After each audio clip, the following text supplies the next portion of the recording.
Hey, welcome back. It's Yvonne Wakefield, Yvonne Wakefield's YouTube channel where I read from Babe in the Woods, Building a Life One Log at a Time. So tonight we're going to read chapter 28 called Cabin Warming, when I move into the cabin, but I want to recapitulate the last chapter. It was chapter 27. And it was arranging space, like I'm moving into the cabin. I'm moving furniture in. I got the wood-burning stove in. My brother comes up. He had buried a hatchet in the calf of his leg. I had to take him to the emergency room. I start to put in winter supplies.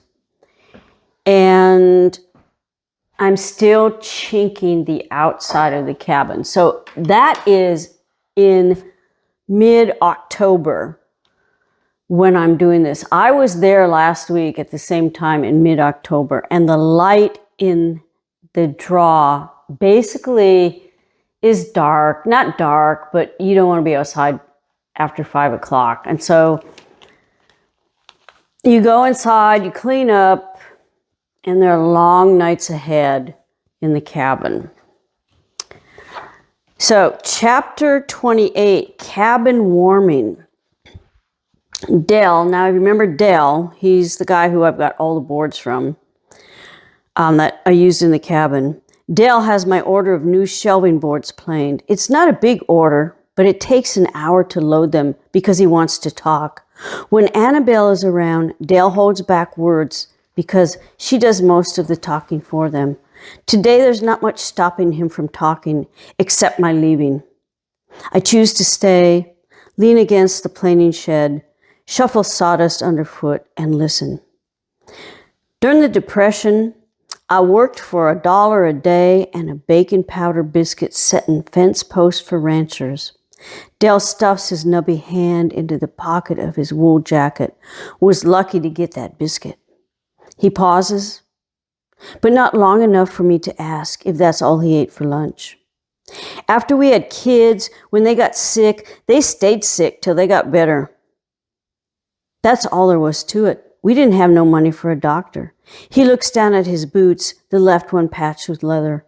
Aside from most of the time, there was no doctor around. Dell keeps talking as long as I stand there listening to stories I will never know until my patience pulls my attention into the direction I should be headed.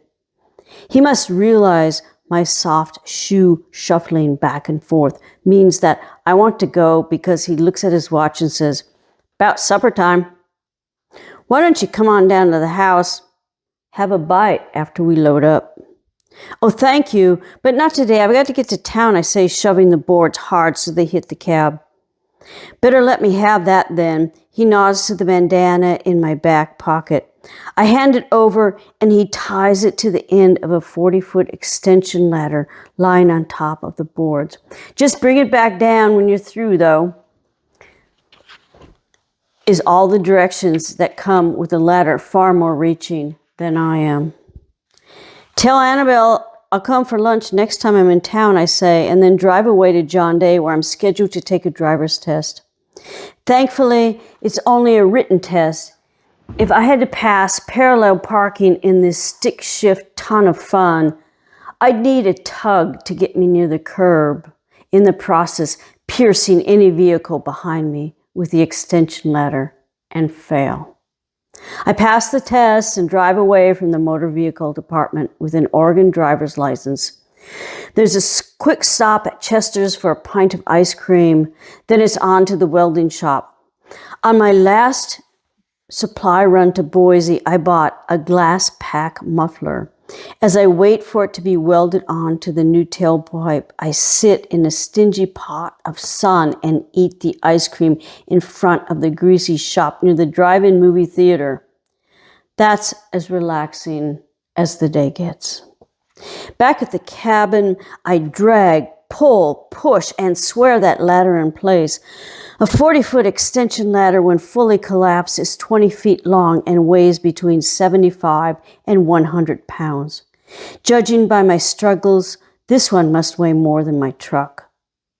I pull a green nylon rope to extend the top sections, lock the latches into place, block and level the legs with boards, and then get to work. A label on the side of this ladder says it has an industrial strength rating of 250 pounds, which means 2.5 of me could be working at the same time, which, if plausible, would make quick work of this last phase of chinking. Fully extended by pulleys at 35 feet, it is still not quite tall enough to reach the final gable. I have never worked this high on a ladder before and shake with fear and wobble as we adjust to each other, a hawk in one hand, full bucket of mortar in the other. The first time the ladder slipped out from under me, fast reflexes and handholds saved me from falling. Now, the only spaces left unchinked are too narrow to fit my fingers and far overhead at that. Super cautious, I've cleared the ground of anything I could land on. The mortar-filled wheelbarrow and tools are placed at a safe distance in case I come crashing down. I would smack only the ground. Somewhere I read that if you tense up before a fall, when you land, you are more liable to break bones, so I practice falling in my head. I will push away from the ladder to avoid becoming tangled in the rungs. I will will my body to go limp, hoping that when it hits, it will be with a squish, not a snap. On the last Sunday in October, I drive down to the mountain and invite all my friends to a cabin warming party the next week. We'll be there after lunch and church sometime after that, says Rhonda. Next, I visit the Tatons, Dale, and Dan Gray. Though my dealings with him have taught me to be wiser and leery of transactions involving strangers, still I count him, Dan Gray, in my little circle of friends. Only Albert says he cannot be there on Sunday. I'll bring some fritters, Emery promises. I leave a note on the door of the judge's house in town. I've got 1 week to finish oiling the inside logs, chink the outside logs, and build stairs before my guests arrive. On Monday morning, Jim shows up as planned. We cut 8-foot-long sections from down tamarack snags. We wail on metal wedges and synchronized blasts to split each 24-inch section in half. These become treads after being leveled with an axe and draw knife flat. The pole ladders leaning against the porch are tossed to the side as we wrangle stringers, notch, and spike treads into place. We work all day in a drizzle that turns to heavy rain. Over cups of carob and hot condensed milk, we try to dry before the fire inside. It is clear we cannot outwait this rain.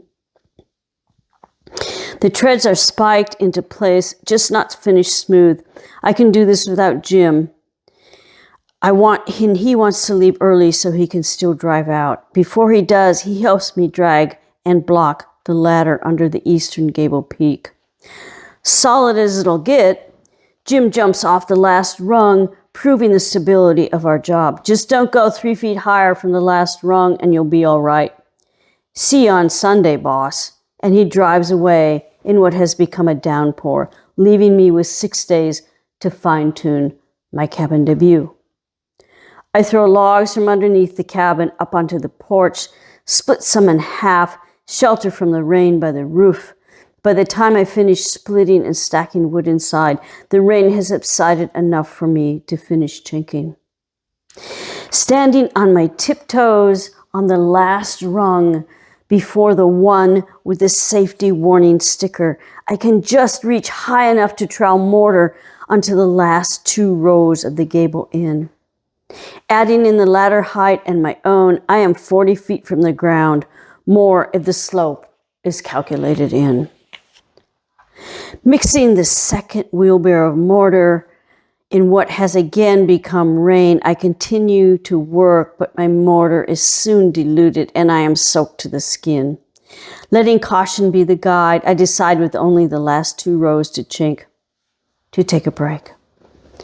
Rain pings off the stovepipe, patters on the tar paper roof. With a hot mug of tea in hand, I tend the jeans and shirts I've taken off to dry on the stove. The pullover a Goodwill buy hangs dripping on a nail.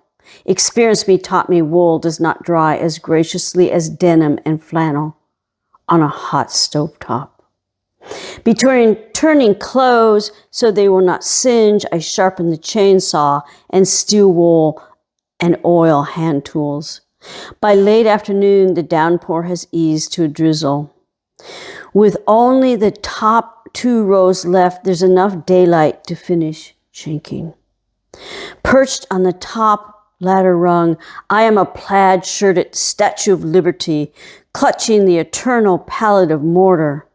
To avoid having to climb down and reposition the ladder, I stretch long, trowel in hand, and glance at the red rubber tips just in time to see them slip. The ladder shudders as the tip rests momentarily directly below the rain-slit log they had only recently been resting on. I hold my breath and look for something to hold on to in the nanosecond before the ladder sails to the left. It happens so fast, there is no time to act what to do if I fall off the ladder plan. There is, though, a second of involuntarily weightlessness, time enough for my stomach and heart to gravitate high enough to a corkscream from my throat. The downward slope of evergreen is a clear glare. I don't even have time to think about how bad it's going to hurt. By the time I hit, I'm not thinking at all. Surfacing through layers of wavering consciousness, I realize I am not trying to shake a bad dream. I am awake, lying on my back, and it hurts to breathe. Gradually, the full impact registers in my collarbone, neck, back, shins, and left elbow. I don't know if I can or even should try to sit up.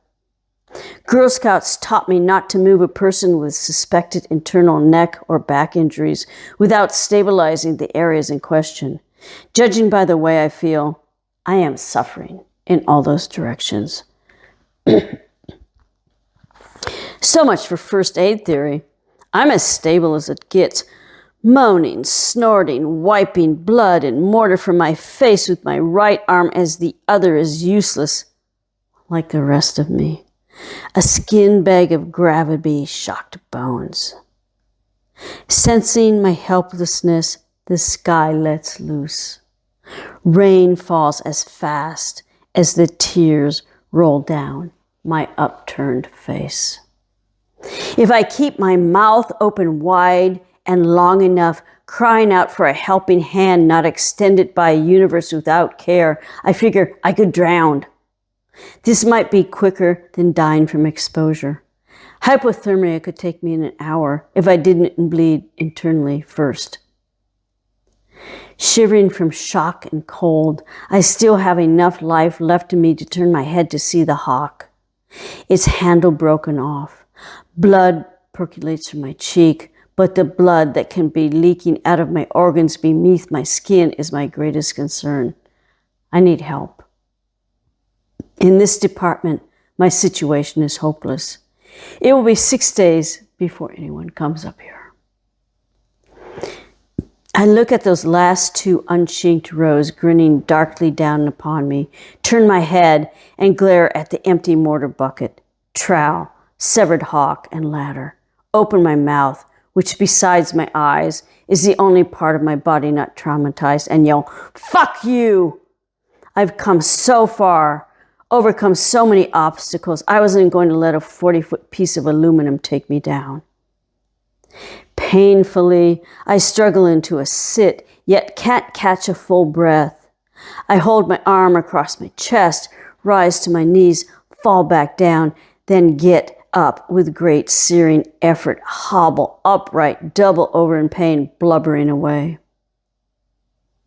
I haul myself up the steps, the rough-hewn ridges pooled with rain, shuffle across the porch and go inside to the cabin where it is warm and dry, where everything is in its proper place. Everything I am not. I slump into the rocker and measure time through every breath I take that doesn't leave me gasping from pain, listening to the flame crackle beyond those cast iron doors, rain on the roof, my jagged breathing. It's misery to even think about crawling up into the loft to get dry clothes. Fortunately, there's a pair of jeans, a shirt, and a pullover sweater, warm and dry on pegs behind the stove. I open the fire doors, unsteadily pull out a pan of hot water, sloshing it in the coals, and set it on the stovetop. Affix the grate so there is more light to see what I am about to reveal. As each soggy piece of clothing falls to the floor, I see an elbow and forearm bloody, a leg in the same scraped condition, a fist-side bruise playing out a purple scale above my left breast, bits of twigs and gravel rim a raw jawbone. I sponge off the blood and mortar, then pour hydrogen peroxide over the open wounds. Although it's so cold, there's little chance of infection. I'd smashed 2 fingers before, so I know how bones feel and appear under skin when they are broken. The flesh around my skeleton is torn and the contents bruised, but all the bones seem to be soundly in place, except for some ribs. When I landed on the hawk, the handle nailed in place by 4 16-penny nails broke off on impact of my chest. Right there. It's the possible internal injuries I can't see that worry me the most. Slowly and deliberately and whimpering, I lower myself into the rocker. Buck up. Quit whining. I console myself. You're tough. Get back out there. Get to work. Finish what you started. After all, a man would. What bothers me more than my recent fling with death is I don't know which voice to listen to. The one that says, buck up, or the one with common sense that says, you've just survived a 50-foot fall, celebrate. Parting, though, is the last thing in my rattled head as I lean back in the rocker until the cabin grows dark, wondering if I'm slowly bleeding to death. There are enough logs inside to keep the fire going all night. This is good because I'm unable to toss wood onto the porch. I hurt too much to climb the ladder into the loft to lie down and remain plastered to the chair like I'd last seen my grandfather, dozing off and on, willing myself to breathe. Twice I get up to pee in a coffee can and use a flashlight to look for signs of blood. The clear urine is a positive sign I'm not leaking from the inside out. The fires are not enough to warm me, and I can't raise my arm to pull on the wool sweater, toasty behind the stove. A variegated green granny squared afghan my mother was crocheting right before she died is draped on the back of the rocker. In a trunk upstairs, there's a plastic sack filled with more pieces waiting to be sewn into the mothership. I pull the unfinished work over my shoulders. When low red morning light burns through the windows, I stand with a humph and groan of an old man bent by aches. I've made it through the night to see another day, and like the one before, it rains. The only time I go out is to use the outhouse or to get firewood, which I must carry up one piece at a time under my arm because I can't raise both overhead to toss wood on the porch. There's no way I can get to a doctor, steer the wheel of a truck up and over the mountain on a road that runs like a river. I'm too staved in to even think about walking down and asking the Nelsons for help. All day long, I stay in the cabin, sitting upright in the rocker because it hurts too much to lie down. I drink rosehip tea, read, write bad poetry. Poetry like this. Uncertainty lies in the fruit bowl on the table of my incentive. Ginsberg can sing Sunflower Sutras, reflect on masculine imageries. Walt Whitman, Ralph Waldo, Thoreau can be disobedient. Who cares? Do I care? Care. Does anyone care if babies bloat in Asia from malnutrition, disease, or care if in Colorado the Rockies are guinea pigs for nuclear reactors? Or care if international affairs become domestic and scour sinks, vacuum filth? Or care if in New York Wall Street crashes, dragging to the depths of depression the men of oppression? Who cares?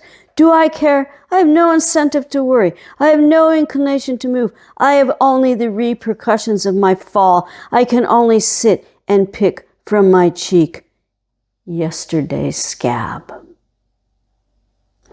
If I keep this up, I know I'll snap like John Day the man, or join the rank of writers who walk into rivers or down piles of pills, oceans of booze so close to the chapter of the life always beginning. The only drug I had on hand is aspirin, cheese, and a Walla Walla onion. The creek, although swift, is not deep enough to drown myself unless I lay face down with a boulder over my head. I'm messed up physically, not mentally, and I don't know what worse. If I die in the forest with no one around, do I make a sound? For 2 days, I stay put, mostly just sit in the rocker watching my bruises bloom. The one above my left breast is as big as a tea saucer. By the 3rd day, open wounds begin to scab over. Only half a bottle of aspirin is left. You're not supposed to do this for another month. On my 4th day after the great fall, I shake my fist at the window. Beyond lies a forest blanketed in snow, a lithograph of highlights and Curry and Ives contrasts. Late that afternoon, the snow melts and birds sing in disbelief. It is now or never.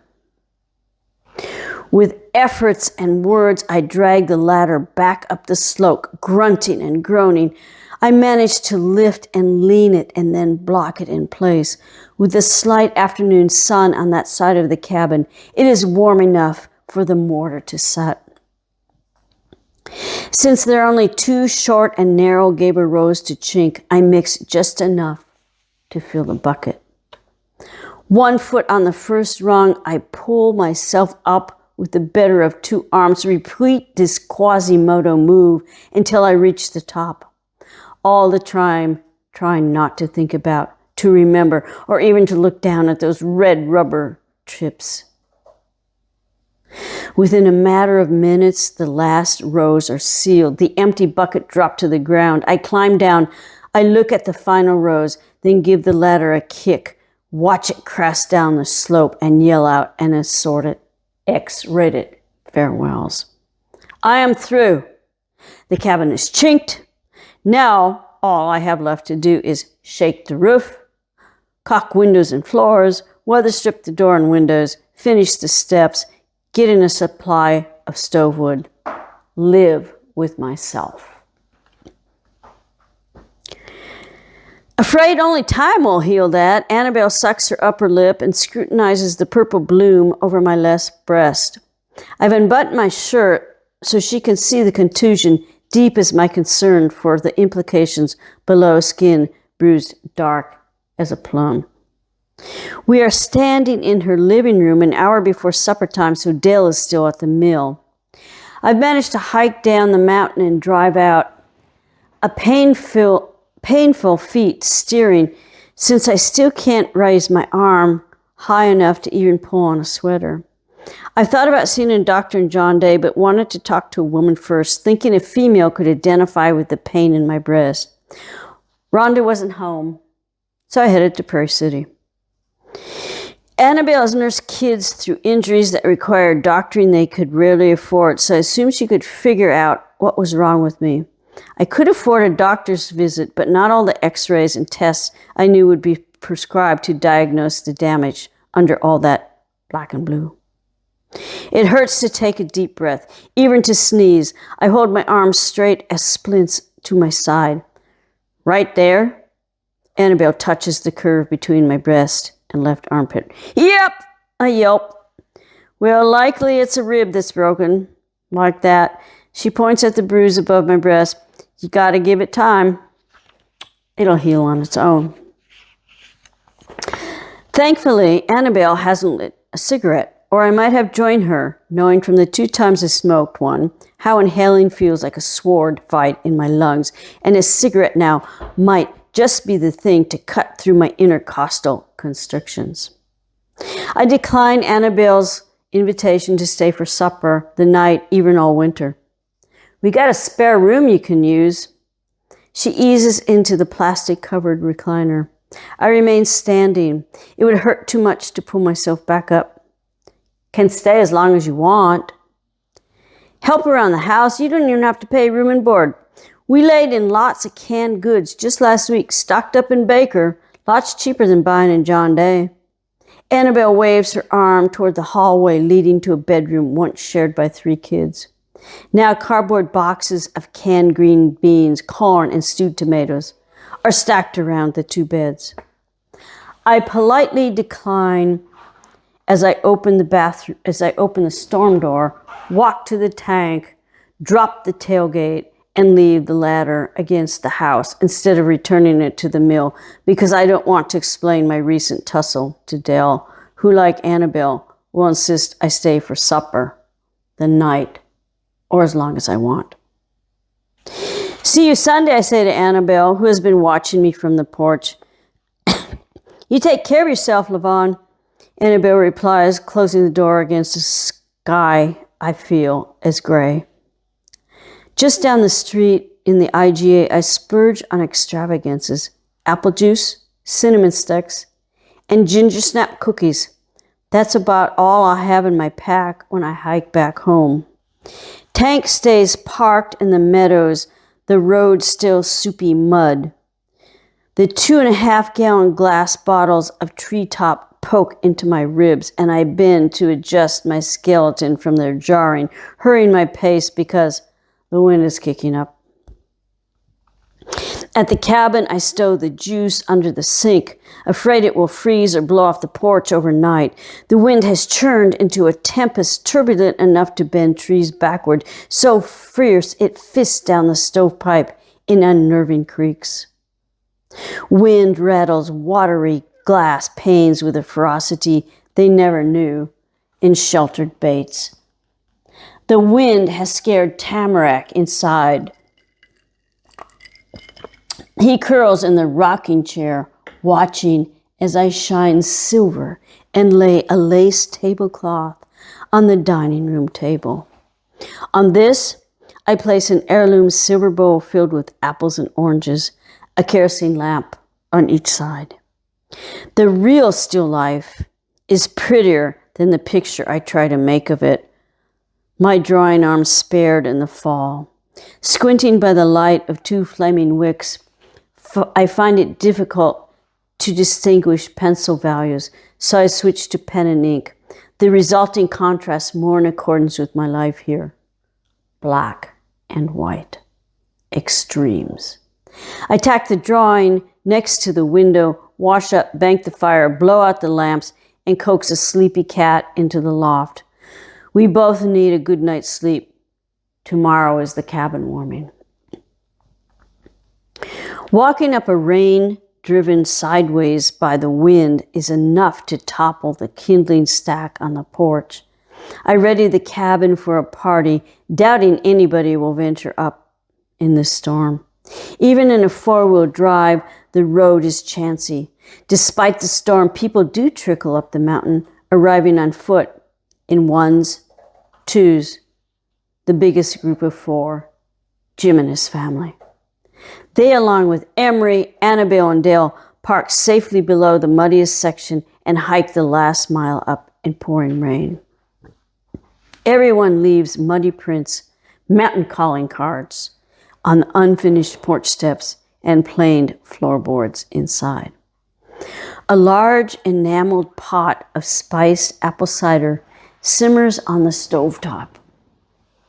I serve it in my mother's Havlan Limoges, teacups on matching saucers, plied with ginger snaps and fritters Emery packed up.